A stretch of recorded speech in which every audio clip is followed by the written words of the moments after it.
Okay, we're live. Hi, this is William Ramsey. Welcome to William Ramsey Investigates. On today's show, I have a very special guest, a returning guest. His name is Professor Edward Dutton, and we've spoken 3 times in the past. Some of our earlier interviews you can listen to on William Ramsey Investigates.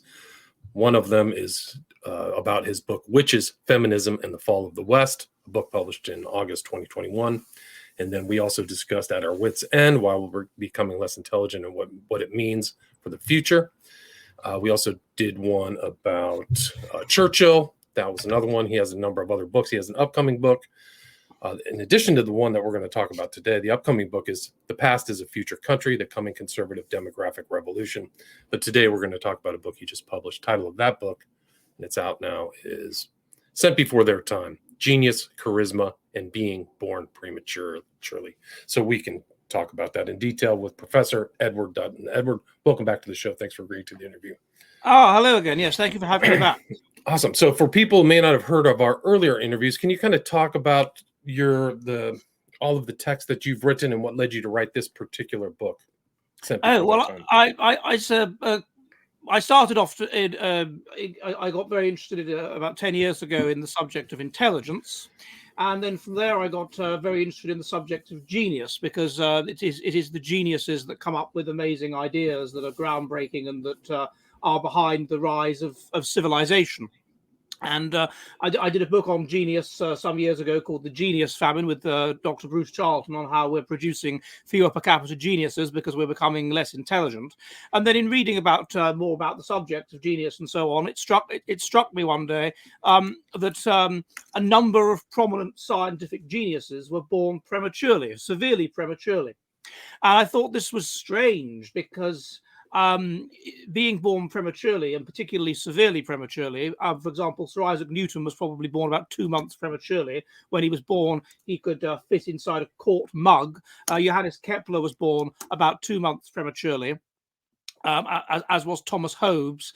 And it got me thinking, well, that's a bit strange, because being born prematurely is one of the biggest single predictors of bad life outcomes. Being born prematurely is associated with reduced IQ, with skewed and narrow IQ, with psychopathic personality, with autism, with ADHD, with not getting married or having children, with all kinds of physical and with depression, with anxiety, with unemployment, with pretty much every bad life outcome you can think of. So isn't it fascinating that these people were born prematurely? And I looked into it, and I explored in depth who exactly was born prematurely, who counts as eminent, who is widely regarded as having been a genius. And I discovered that first of all, the people that were born prematurely are overrepresented in relation to what their percentage of the population should be statistically, in terms of their level of scientific and artistic genius. And secondly, that they are clearly very, very conspicuous presence, although it's impossible to say whether they're overrepresented, but they're a very conspicuous presence in all major religions and in mythology, as leaders, as charismatic leaders that sort of somehow make the world, make a cold world feel warm again and inspire people and so on. And it occurred to me that maybe, although in general, it's just as people that are left-handed have lower IQ, and by the way, prematurity and left-handedness correlate, people that are left-handed are that predicts bad life outcomes, but people that are very, very intelligent, they are more likely to be left-handed than people that are. And I wondered if the same was true of prematurity, i.e., in general, prematurity predicts bad life outcomes, and but perhaps it also is overrepresented among, as it were, very, very good life outcomes, or being extremely eminent, a charismatic leader or a genius or whatever it happens to be. And so I looked into that and realized that was the case, and that's really the essence of the book. And it's also a personal thing for me because, as you know, academia has become so woke and ridiculous these days that there was a woman who was able to get a PhD from the Chicago School of Psychology by interviewing herself about what it's like to be an intersectional black lesbian feminist. So that's how far we've fallen these days in terms of academia. Dimitri Oden is her name, has got a doctorate on that basis. So I thought, well, I became personally interested in this because I was actually born 3 months prematurely. in 1980, when the survival rate for people born that early was about 25%. So on a personal level, I was also interested in it. And so, so that's where the book came from. Right. And so you did some studies. I mean, you kind of go back to some of the topics that you have in your other books, what's genius, nature of intelligence, and then go into examples of people who are premature, correct? That's right. Yeah, I look at a number of examples, and the key thing in understanding it is that because being born prematurely is such an appalling environmental insult. Obviously, in terms of the development of the brain and body, in terms of the development of it means that you have undersized lungs, which means that not enough oxygen gets to the brain, which means that you get localized brain damage, which means that parts of the brain just shrivel up and don't grow. You get the skull is too thin when you're born, so you get brain damage from that, and so it's such a huge insult that it's to the body. That it struck me that if premature people are overrepresented among genius, then that surely must be because they were born prematurely. It can't be that, they would be even more genius and even more charismatic had they not been born prematurely. It's more likely that it is causal. And then what I found is that the key predictors, the key predictors are in a positive sense of the key correlates of being born prematurely are also those things which in the right circumstances can lead to genius. So therefore I concluded that this is a causal relationship, that these people were not born to genius parents or highly charismatic parents. They were significantly different from their parents. Their parents were just ordinary people in most cases, and or ordinary level people, and that it was the prematurity which was causal. Fascinating. So because that at the time of birth, that because of their difference from maybe a standard birth, those influences led to this higher intelligence. Is that what you're saying? Well, not higher intelligence exactly, but it's certain kinds of brain damage. So if we look at the issue of intelligence, then what you tend to find with people that are geniuses is they have high but narrow intelligence. So as we discussed before on the show, intelligence can be conceived of as a bit like a pyramid.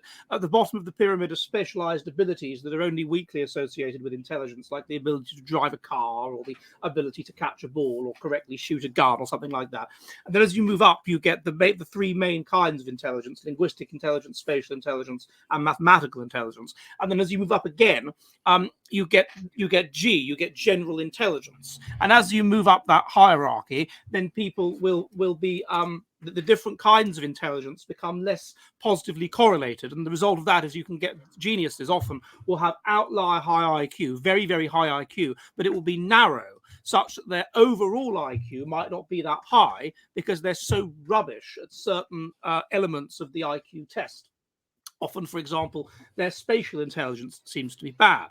So if you look at that in terms of very, very narrow intelligence, then an example of that actually would be what's called the autistic savant or the idiot savant, which is these people overwhelmingly are born very, very prematurely.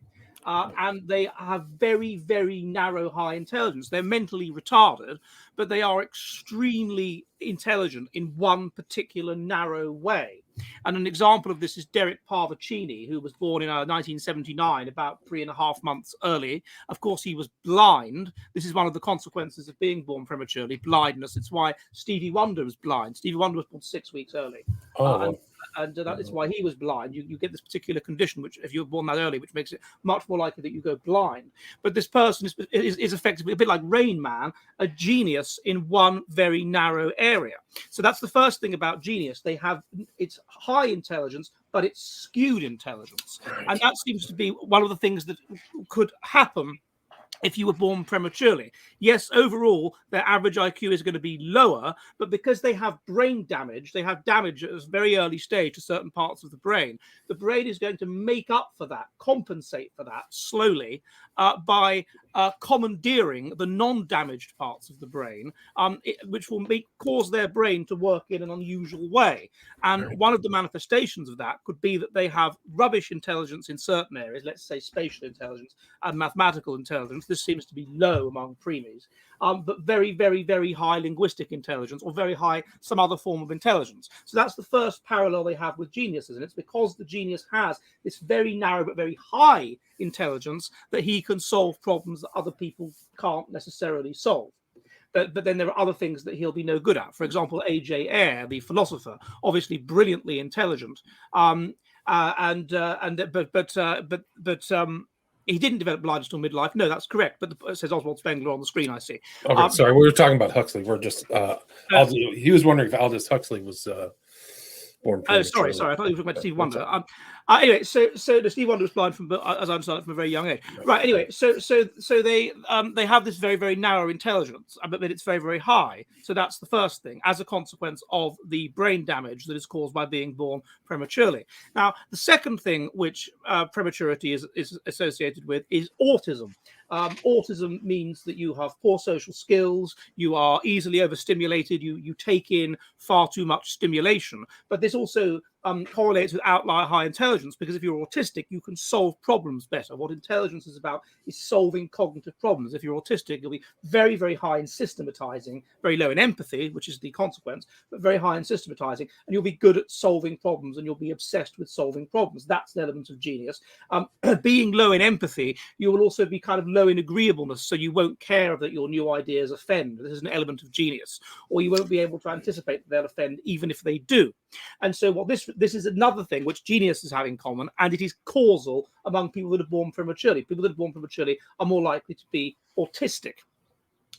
Another element of it then is also sort of psychopathic personality. This is elevated among geniuses because if you are high in psychopathology, you will be low in empathy, and therefore you will not care about offending people, and you will be happy to challenge the status quo and whatever. And that's inherently a part of genius. You won't care about offending people. You will have poor sort of impulse control in a way, and this will allow you to be not rule following, to think outside the box. You know, I mean, Sir Isaac Newton was so low in rule following that he once got so angry with his mother he threatened to burn her house down. Like he was a very strange guy. Spent all of his time alone writing and stuff. High functioning psychopath by any definition. Wow. And he was so autistic, and so he would become so obsessed with his various problems that he would literally just stand still on the stairs and lost in thought while he had guests in another room. So. Wow. Anyway, so this is something that this psychopathology is something which geniuses have in common, particularly artistic geniuses, and it's something also which is caused by being born prematurely. Another thing is ADHD, attention deficit hyperactivity disorder. Now, this is very interesting. What this means is that you can intensely focus on things, but only on things that you're really interested in. And you won't focus on anything else. You'll get bored easily by anything else. So it takes you time to be able to find the thing that you're fascinated by, the thing that is like your life's goal, the problem that you want to solve. And so this is associated with being born prematurely and with genius. And what it means among geniuses, of course, is that they can very, very, to an unbelievable degree, focus on a problem. Like Isaac Newton, when he was asked how he solved problems, he says, I keep them always before me. So that he's only thinking about that and nothing else. Now, the result of that, of course, is that they will only do well in the things that they really like. And so in that sense, the education system poorly serves the genius. And what you tend to find is that often the genius in that sense is a late developer. The genius won't do that well at school. Isaac Newton did not do that well at school. Albert Einstein fits that model. Albert Einstein is another one. Yeah. Albert Einstein, by the way, is one of the people that people speculate was born prematurely. I proved that he wasn't. But if you look at the popular books on this, they state that a lot of people who I'd looked into the history were not in fact born prematurely were. But nevertheless, premature people are still overrepresented. Right. So so that's what they're like. That's what Albert Einstein was like. That's what Newton was like. Newton almost failed his degree because he just wasn't interested in it enough.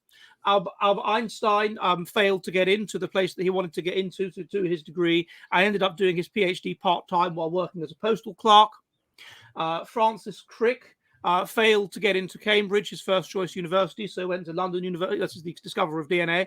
Went to London University instead, and didn't get a particularly good degree, and then dropped out of various doctoral courses before finding his true passion. So they tend to be, in that sense, late developers. And that's also associated with being autistic, because if you're autistic, then the world is, well, I'm not just autistic, but neurotic. If you're high in negative feelings, if you're high in anxiety. And that's another thing that is associated not quite so much with scientific genius, but certainly with artistic genius. And certainly with charisma, with being a charismatic leader, because it means that you feel negative feelings very, very strongly, and this gives you a strong. This can cause you to have sort of religious experiences to deal with the negative feelings, and this gives you a sense of mission and a sense of purpose, that life means something, and from that you can kind of inspire people. And the other thing is that if you're anxious, then what are you doing? If you're anxious, you're constantly thinking. You're worrying, but worrying is thinking. So you're thinking about lots of things all the time, what might happen. And the negative consequence, of course, of that is anxiety and depression. But the positive consequence of that is that you might be thinking about some problem and you can solve the problem. Now, all of these very important traits are central to genius, and they are significantly elevated among, and they're not the only ones. There's some others that are of more minor importance we could look at as well, but they are significantly elevated among people that are born prematurely, and they are really the essence of genius. They are what causes genius and what causes the charismatic, inspiring sort of leader. And so that's why I think that the relationship is causal in nature. Gotcha. And I mean, what would you say like other examples are other than Isaac Newton of people who fit this profile when you're researching it? Well, if I look at the people that I came up with, I in my book there's a whole list of them. So if you look at prominent people that were supposedly born early in academia, you have Johannes Kepler, you have Thomas Hobbes, you have Isaac Newton, you have Voltaire, you have J.J. Rousseau, you have Georges Cuvier, who was huge in paleontology, you have Ernest Renan, who was huge in philosophy and history. So those are the key prematurely born scientists. In terms of the arts, you have J.W. von Goethe, you have John Keats, the famous poet, you have Victor Hugo, the famous novelist, and of course his character Quasimodo was supposedly born prematurely. You have Algernon Swinburne, the famous poet. You have Anna Pavlova, the famous ballerina. You have Yukio Mishima, the famous Japanese writer. Mm-hmm. You have Sidney Poitier. You have Philip K. Dick. You have Stevie Wonder.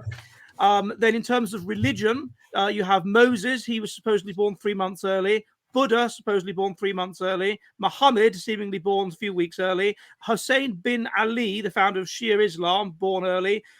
You have Charles Wesley, the founder of Methodism, born early. Helena Blavatsky, the founder of Theosophy. Pope Benedict XV, major reformer in the Catholic Church. Savitri Devi, the Nazi Hindu occultist. And I don't know whether you'd say this person was a genius, maybe a semi-genius. Warren Jeffs, the prophet of the fundamentalist church, Jesus Christ of Latter-day Saints, 2.5 months early. Wow. And then in terms of in politics, it's not so much the case, because it would have to be the sort of inspiring sort of politician for you to say that person was a political genius. But certainly Winston Churchill was born about 2 months early. People often say that Lord Denning is in England is a legal genius. He was born about 2 months early. I don't know. Richard B. Spencer, the founder of the alt-right, 1 month early. But there are various people there. And then even in sport, you might think it's strange, but in sport, Tyson Fury, the famous boxer, who is 6'9", one of the things that can be caused by being born prematurely is interference with the growth of your pituitary gland, which can cause you to be massively tall. On average, people that are born early are shorter than they would otherwise be, because they are fast life history strategists. They are set up to live fast and die young by the insult of their environments. They tend to be shorter than they would otherwise be. And then also in terms of high psychopathic personality, I don't think it's a coincidence that Peter Sutcliffe, the mass murderer, born early, Isaiah Sagawa, the Kobe cannibal, Paris cannibal, born early, and to Sumi Miyazaki, the Otaka murderer, born early. So these are some of the people that we're talking about. Right, and I mean, yeah. So that's it. And do you think that this prematureness influences them psychologically because they're always treated as kind of different from the very beginning of their life? Oh, so and so is premature. He's not in the center of the herd, so to speak. Does that make sense? That sort of. I mean, yeah. What I was looking at it was more in terms of how it would influence their psychology in a way that is reducible down to the big 5 personality traits and to various conditions and things like that. But certainly, yeah, what you would expect is that they would be inherent. They would be sort of for by virtue of having been born early. If nothing else happened, they would be of this kind of nature. And then the environment could make it better or worse. So, for example, one of the things that will cause a child to be born early is that their mother is of a highly anxious disposition. Let's say she has high blood pressure, she's high in anxiety, she's neurotic, and therefore she has a child early. And so he will not only be neurotic by virtue of being born early, he will have the neuroticism that is inherited genetically from his mother. And in addition to that, she will treat him in such a way that will, elevate his neuroticism even further. And obviously, then, if he is left out, if he is excluded, then this, as happens to people that are born prematurely. I mean, that's why I put a short autobiographical chapter on my own experiences as someone born 3 months early in the book. I mean, I'm not saying I'm a genius. That is for others to say. But I do put that in because I can tell you, for example, I walked like a thunderbird, literally like a thunderbird, in the TV series, until I was about 13 years old. And of course, I couldn't do the things other kids could do. I was always last in sport. I couldn't do any sport. They would say, spastic, whatever. And so you do end up as a person born prematurely, spending a lot of time alone, feeling excluded, feeling like an outsider, feeling that you're kind of apart from others. This could elevate neuroticism. This could elevate psychopathic traits and fast, like what we call fast life history traits. It sets you up to see the world as a dangerous, sort of unloving, insecure kind of place, and that could, at the environmental level, then elevate even further the traits which are associated with genius that have been caused by the damage that's been done to your brain. Right, and I mean, so did you find it's a positive correlation between prematurity and genius? Did you find a negative correlation between prematurity and athleticism? So are premature people? Well, yeah. On average, that's again a similar thing. So on average, people who are, I can't tell you that they're overrepresented or whatever, but on average, people that are born prematurely they have basically mild cerebral palsy. So they have mobility difficulties, they have problems with coordination, they tend to develop late physically. It's another thing, which of course is going to give them a lack of confidence anyway in going into sport or anything like that. They're going to be bad at sport, they're going to be no good at sport, and they're going to hate it. And I personally at school hated it. They will hate sport, and this often will it may be causal in them tending to be less healthy, that they have weaker hearts, they're more likely to have strokes, they're more likely to have high blood pressure, they're more likely to have minor physical abnormalities, they're more likely to have all kinds of things. It's incredible the number of potential things that are wrong with them. They're more likely to have poor relationships with their mothers because they're kept in an incubator, and so the bonding with the mother doesn't occur. There's all kinds of problems that they have. Even things like weird birth defects on the vaginas of females that are born early.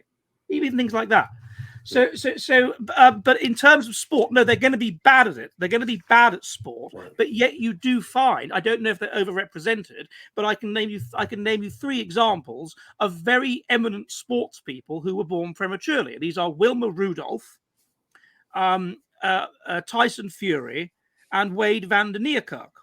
Now, I don't know about Wade van der Neerkerk, but I do know with regard to Tyson Fury, absolutely, his incredible, normally people that are born prematurely have low muscle fat, are unmuscular, and normally, so you get these weird contradictions, so normally they have low IQ, but they're overrepresented among people that have outlier high intelligence in certain areas. Similarly, normally they're physically weak and have low muscle mass, but one of the consequences can be sometimes damage to the pituitary gland, causing very high muscle mass and increased height.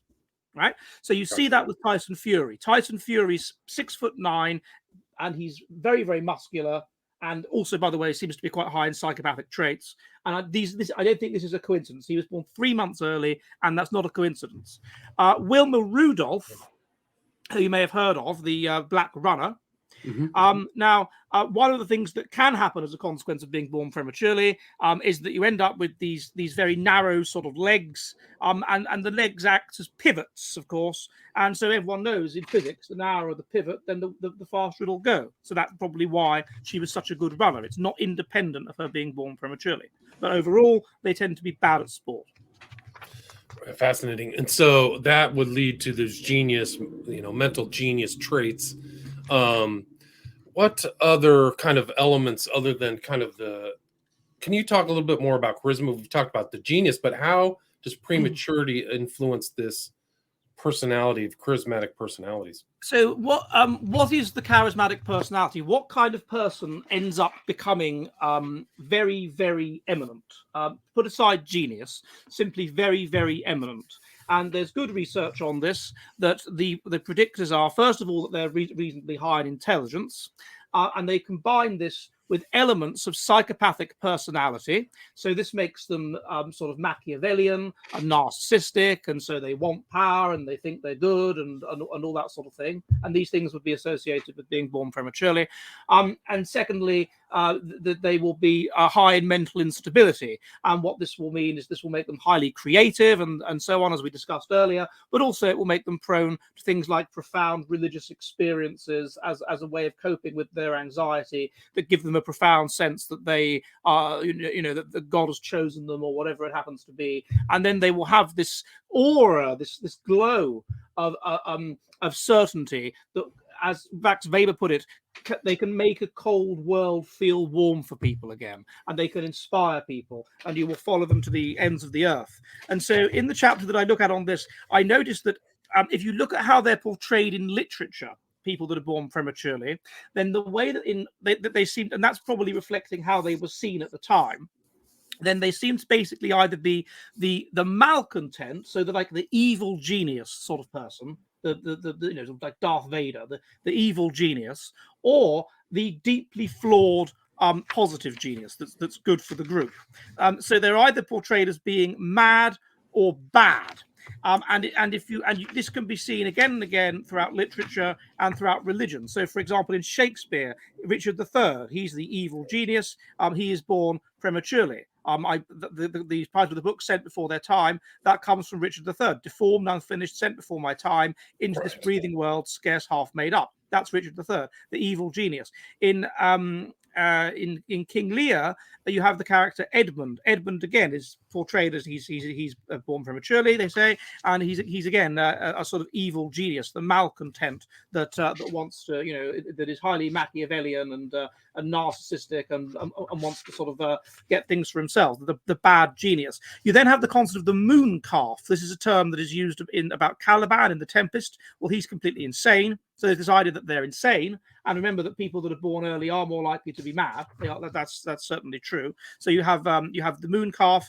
Malign lunar influence causes cows to give birth prematurely, and so there was this insult that was used against preemies, the moon calf. So there's obviously an understanding that they tend to be a bit mad. But then you have these flawed heroes in Shakespeare that are also supposedly born early, such as Macduff and Posthumus. They're both supposed to be born prematurely, and these are these flawed heroes, these flawed charismatic figures. So that's the other type. In terms of sport, there's a character in Ben Jonson's Bartholomew Fair called Mooncalf, and that person is described as having grasshopper's thighs, which is consistent with what I said earlier about being good at certain kinds of sports, because you have a certain kind of physical build. So you then have in Dickens, it may well be that Dickens was born early because his most autobiographical book, David Copperfield is born early. Oliver Twist is born early, and again, Oliver Twist is this kind of anti-hero. He's a hero, but he's deeply flawed. Also, being evil, you have Quasimodo, of course, born early in the Hunchback of Notre Dame, and then if you go into the various different mythologies, you find, as I said, that they're clearly overrepresented. As I said earlier, they're clearly very. So that's how they tend to. That's how they would tend to become charismatic types. Right, but you also have to have a certain mental sensitivity to really get into somebody else's mind and shape that, to get them to follow them, to influence them, which I think would correlate with somebody who may not be as, focused on athletics or physical prowess or something like that. It have to be somebody who has that innate sensibility, I would think. I think that's what charisma is. I think if you are high in autism, and that's another thing about being a late developer, and this is very important. So one of the things that I say, as I said, with geniuses is they're late developers. Why are they late developers? Well, because they're autistic, and that makes you a late developer, because the world for you is this world of chaos and frightening and whatever. And so it's very difficult to develop a stable sense of self. You ask yourself, who am I and what should I do in order to best get through life? And from that, you develop a sense of who you are. But if you are surrounded by this world of chaos that you don't understand because you can't read people's social signals, and everything seems really frightening and overwhelming, then one of the consequences is that you don't really develop a stable sense of self. You're not really sure who you should be. And so you then start experimenting with different sorts of selves. And in its extreme case, you get borderline personality disorder, which we've discussed on here before, where you adopt a very, very extreme sense of self, for the very, very black and white. But that is itself unstable and it falls apart. And then you have another kind of sense of self. And that's a bit like what these religious figures are like. They tend to be late developers, and they tend to have a sense of self, and they tend to have a complete breakdown. And then so St. Paul is a good example of this. He's the arch persecutor of Christians, and then suddenly he has a breakdown, and he's the arch Christian. That's the example of borderline personality disorder. So someone like that, if he was high in autistic traits and in neuroticism, he would take time to be able to cognitively learn how to deal with other people. Whereas somebody that wasn't like that, they would just know instinctively how to deal with other people. So I think the first thing is that if they're autistic, if they've got autistic traits, then they will be good. They will learn by an older age. And often these charismatics come out of their shells quite late, at 30 or 40. Jesus was supposed to be 30, Muhammad was supposed to be about 40. And they've learned how to deal with other people. The second concept is the concept of the wounded healer. And this is Henri Nouwen, the French theologian, looked at this. With a lot of these people that are charismatics, even if they're shamans and things like this, they've been through suffering themselves. They've had a rotten childhood or whatever. They've been through suffering themselves, and therefore they are able to somehow intuitively identify and cure that in other people. And so that may also be something that you see with these charismatic figures, and that would be more likely to be true of people that are premature. Interviews with them indicate they're much more likely to be bullied. They're much more likely to report unhappy childhoods. They're much more likely to report health problems when they're children, and all kinds of other stuff. Right. No, it's really fascinating. I mean, now that I've read through the book, looked through the book, and you talking, I know people who fit this profile, like the premature, much more intellectual, mentally. I tell you, another thing that's interesting as well is memory. So if you, they have different kinds of memory, premature people from normal people, and autistic people have that same kind of memory, which is that they have specific elevated skills in some areas. They have very good memories for certain kinds of information, but they are bad at other kinds of information, possibly due to the left anterior lobe being developed differently. So they'll lose things, they'll be clumsy, that sort of thing, but they'll have fantastically good memory, fantastically good recall, fantastically good memory for what other people would see as unimportant information, an amazing ability to absorb things. And that could often, I think, help people if you're charismatic. I mean, imagine how wonderful it is if somebody remembers your name.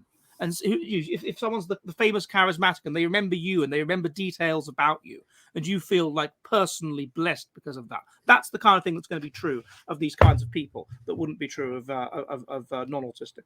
Right, really fascinating, and just another fascinating discussion and book. So congratulations on this. I know you have another one coming out this year. Is there anything you'd like to add or anything I missed before we wrap this up? Well, we could talk about the late development is, I think, really, really important. So IQ stability is another one. So normally there's a correlation of about 0.6 between how intelligent you are when you're about 8 years old and how intelligent you are when you're 18.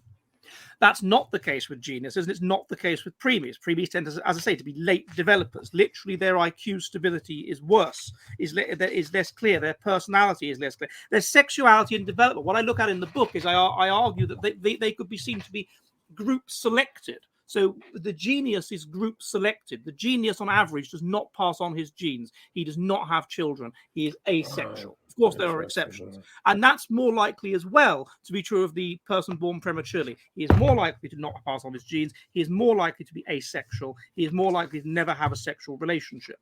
And so what that means is that they are operating potentially at the group level. They're not passing on their genes, but they're passing on the genes of the group by, let's say, inspiring the group to be more religious and thus more ethnocentric in times of war, or by coming up with amazing invention to inspire the group or to help the group out, or whatever it happens to be.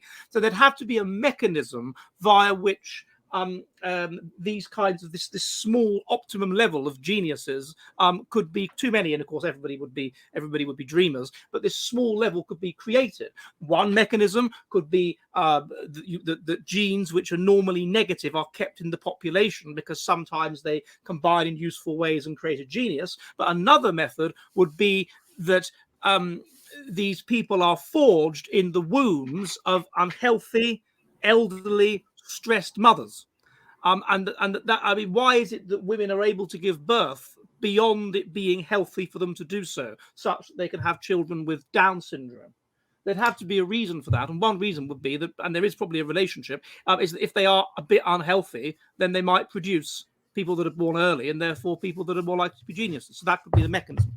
Right, fascinating. Oswald asks, is Dutton aware of anybody who's attempted to intentionally induce prematurity in an effort to create genius, or just for experiments? I think that my book, which demonstrated this, was only published in January. So I don't think that would work, because I think on average inducing prematurity would just cause your child to have a rotten life and to not be particularly successful. It's only in unlikely cases that everything is going to go right. Just as normally, if you have unusual gene combinations, it's probably going to cause things to be negative, but sometimes it causes things to be positive. So I wouldn't have thought that would be a very good idea. Gotcha. And you're still at, your website is edwarddutton.com, correct? Your full name. That's correct. Yeah. And you're still the Jolly Heretic. And again, anything you'd like to add before we wrap it up? Well, I'll just say, if anyone's listening from the UK, I'm going to be in the UK on the 11th of March doing a speech in London on the psychology of wokeness. And if you go to if you go to my latest video, you'll see a link if you want to buy a ticket. But otherwise, there's nothing else I'm announcing. I'm working on a book on spiteful mutants at the moment, and that's pretty much what's going on. So you've got the spiteful mutants, but you also have The Past is a Future Country, the coming conservative demographic revolution. Yeah, that's the galley stage, and that'll be coming out in July. In July, awesome. Well, good luck with that and being in London. And again, the title of this book is Sent Before Their Time: Genius, Charisma, and Being Born Prematurely by Professor Edward Dutton. Thank you so much for your time. Thank you for having me. Bye-bye. All right, stay there. All right, that was